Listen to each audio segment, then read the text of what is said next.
Para magkaroon ng ilaw, ikutin lang siya to the right. Ayan. Ikutin nyo lang to the right.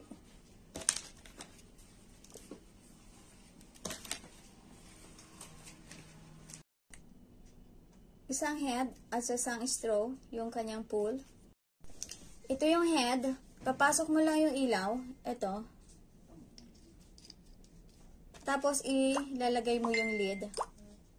Tapos, ilalagay mo yung pull. Ayan. Ayan.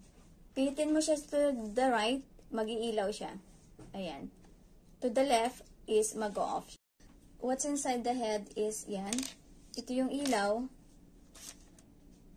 Tapos, ikot mo siya to the right para magkaroon siya ng ilaw. Ayan. So, may dalawang battery inside. I-off mo siya. Pihitin mo siya papuntang left. Ayan, mamamatay yung ilaw. Pag nailak niya na yung connection yan sa loob, hindi nyo na matatanggal ito. Hindi nyo na mahihila pababa. Ayan. So, kapag nag-lock siya, hindi na siya mahihila. Ganito yung siya marireceive. Ganyan.